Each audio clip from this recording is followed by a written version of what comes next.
আলহামদুলিল্লাহি রাব্বিল আলামিন ওয়াল আকিবাতু লিল মুত্তাকিন ওয়াসসালাতু ওয়াসসালামু আলা নাবিয়্যিনা মুহাম্মদ সাল্লাল্লাহু আলাইহি ওয়াসাল্লাম ওয়া আলা আলিহি ওয়া আসহাবিহি আজমাইন। সুপ্রিয় দর্শক শ্রোতা, আসসালামু আলাইকুম ওয়া রাহমাতুল্লাহি ওয়া বারাকাতুহু। পেন ভিশন টেলিভিশনের দর্শুল হাদিস থেকে আপনাদের সকলকে জানাচ্ছি আন্তরিক শুভেচ্ছা ও মোবারকবাদ। সুপ্রিয় শ্রোতা, আজ আলোচনা করছি ফদলুল ইহসান ইলাল খাদিম, দাস বা গোলামের প্রতি দয়া প্রদর্শন করার সম্পর্কে কি ফজিলত আছে এই সম্পর্কে। হাদিস খানা হযরত আবু হুরায়রা বর্ণিত, আন আবি হুরায়রা রাদিয়াল্লাহু তাআলা আনহু قال رسول الله صلى الله عليه وسلم إذا أتى أحدكم خادمه بطعامه فإن لم يجلس معه ফালিয়াতানাওয়ালাহু লুকমাতান আও লুকমাতাইন, মুত্তাফাকুন আলাইহি। সুপ্রিয় দর্শক শ্রোতা, হাদিসখানা বুখারী এবং মুসলিম থেকে এসেছে।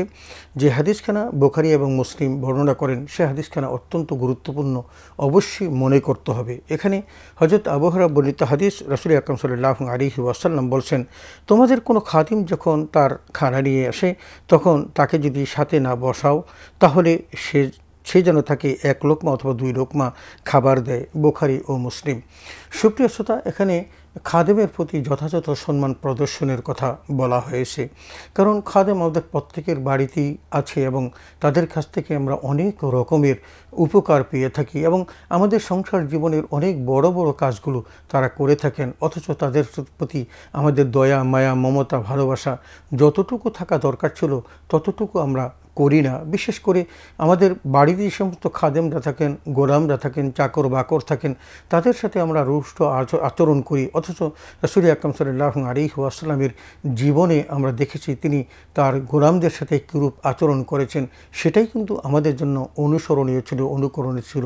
কারণ রাসূলুল্লাহ সাল্লাল্লাহু আলাইহি ওয়াসাল্লাম বলেছেন এবং কোরআন কারীমে আল্লাহ তাআলা বলেছেন, লাকাদ কানা লাকুম ফি রাসূলিল্লাহি উসওয়াতুন হাসানাহ। রাসূল আকরাম সাল্লাল্লাহু আলাইহি ওয়াসাল্লামের জীবনে তোমাদের জন্য উত্তম আদর্শ রয়েছে। সুতরাং রাসূল আকরাম সাল্লাল্লাহু আলাইহি ওয়াসাল্লাম আমাদেরকে বলছে যে খানা নিয়ে আসলেন চাকর, কিন্তু তাকে আমরা আমাদের একসাথে বসতে দেই না। এটা আমাদের একটি ব্যাড রেওয়াজ বা খারাপ রেওয়াজের মধ্যে পড়ে, খারাপ দৃষ্টান্তের মধ্যে পড়ে যে আমরা আমাদের চাকর বাকরদেরকে সেভাবে সম্মান করতে পারি না। যদিও রাসূল আকরাম সাল্লাল্লাহু আলাইহি ওয়াসাল্লাম প্রচণ্ড সম্মান করতেন এবং তার খাদেম ছিলেন হযরত আনাস বিন মালিক রাদিয়াল্লাহু তাআলা আনহু। তিনি তার সাথে যে আচরণ করেছেন এই আচরণটা আমাদের প্রত্যেকটি খাদেমের সাথেই করা উচিত, যদি আমরা সেভাবে করছি না এবং করার চেষ্টাও করি না।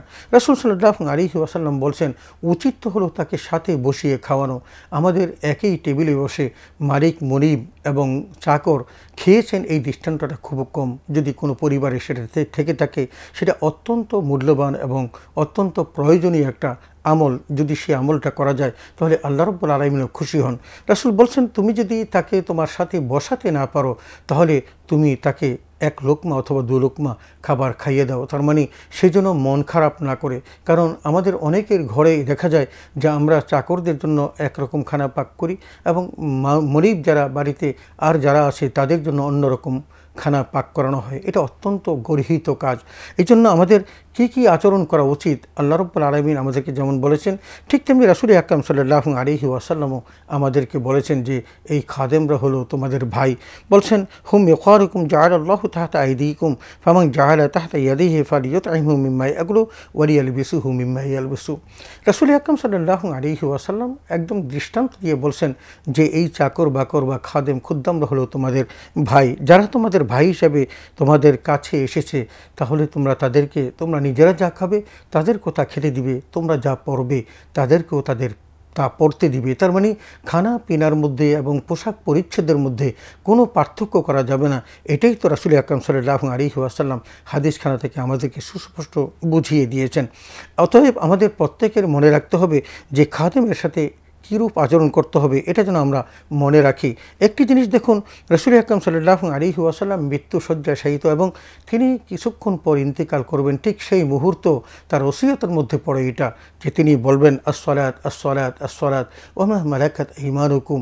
তিনি তিনবার নামাজের কথা বললেন। তার মানে গুরুত্ব দিলেন নামাজের প্রতি, যে তোমরা নামাজের প্রতি যত্নশীল হবে এবং তোমাদের অধীনস্থদের প্রতি যত্নশীল হবে। তার মানে যেখানে নামাজের কথা সেখানে অধীনস্থদের কথা এবং সেই অধীনস্থদের ফেরেশতাদের সাথে খারাপ আচরণ না করে ভালো আচরণ করার জন্য মৃত্যুশয্যায় শায়িত থাকা অবস্থায় কিন্তু রাসূল সাল্লাল্লাহু আলাইহি ওয়াসাল্লাম আমাদেরকে বলেছেন। সুপ্রিয় দর্শক শ্রোতা, একটি জিনিস খেয়াল করবেন যে রাসূলুল্লাহ সাল্লাল্লাহু আলাইহি ওয়াসাল্লাম মাহে রমাদানে কাজের বোঝা হালকা করার মধ্য দিয়েও আমার জীবনে গুনাহ মাফ করার এবং গুনাহ মাফ করার জন্য বার্তা দিয়েছেন। যেমন রাসূলের হাদিস, মান খাফফাফা আন মামলুকিহি গাফারাল্লাহু লাহু ওয়া আতাকাহু মিনান নার। নবীজি বলছেন, কেউ যদি মাহে রমাদানে তার ওই চাকর বাকরের জন্য, সেও তো রোজা রাখে, তারও তো কষ্ট হয়, তার জন্য যদি কাজের বোঝাটাকে হালকা করে দেয়, তাহলে রাসূল বলছেন যে আতাকাহু মিনান নার, আল্লাহ তাআলা তাকে জাহান্নাম থেকে মুক্তি দিবেন এবং গাফারাল্লাহু লাহু, এবং তার সমস্ত গুনাহ মাফ করে দিবেন। সুবহানাল্লাহ। অতএব আমরা একটা জিনিস মনে রাখবো, হযরত মূসা আলাইহিস সালাতু ওয়াস সালাম তার মনিব হযরত শুআয়ব আলাইহিস সালাতু ওয়াস সালামের সাথে যে আচরণ পেয়েছেন, এবং শুআয়ব আলাইহিস সালাতু ওয়াস সালাম তাকে কাজে নিয়োগ দেওয়ার পূর্বে যে কথাটি বলেছেন কোরআন কারিমে, সেটি এসেছে, ওমা উরিদু আন আশুক্কা আলাইকা সাতাজিদুনি ইনশাআল্লাহু মিনাস সালিহিন। বলছেন, হে আমার গোলাম, তুমি এটা মনে করো না যে আমি তোমার উপর কঠিন হব, আমি এটা কখনো হব না। তুমি আমাকে একজন ভালো মানুষ হিসাবে, নেককার মানুষ হিসেবে পাবে। সুপ্রিয় দর্শক শ্রোতা, আমরা যেন আমাদের চাকর বাকরের কাছে একজন ভালো মানুষ হতে পারি, একজন সুন্দর মানুষ হতে পারি। তাদের প্রতি আমাদের যত রকমের এফোর্ট থাকা দরকার আমরা তা দিব। তারা যেভাবে, আমরা যা খাই তাদেরকে তাই খেতে দেব, আমরা যা পড়ি তাদেরকে তাই পড়তে দেব, এবং আমরা তাদেরকে যদি আমাদের সাথে বসাতেও না পারি, তাহলে আমাদের খানা থেকে 1 লোকমা হোক, 2 লোকমা হোক, আমরা তাদের জন্য দিব। আল্লাহ তাআলা আমাদের প্রত্যেককে এই মনোভাব পোষণ করে আমাদের দাস দাসী, চাকর চাকরানীদের সাথে এই ভালো আচরণ করার তৌফিক দান করুন। আমিন। ওয়া আখির দাওয়ানা আলহামদুলিল্লাহি রাব্বিল আলামিন। আসসালামু আলাইকুম ওয়া রাহমাতুল্লাহি ওয়া বারাকাতুহু।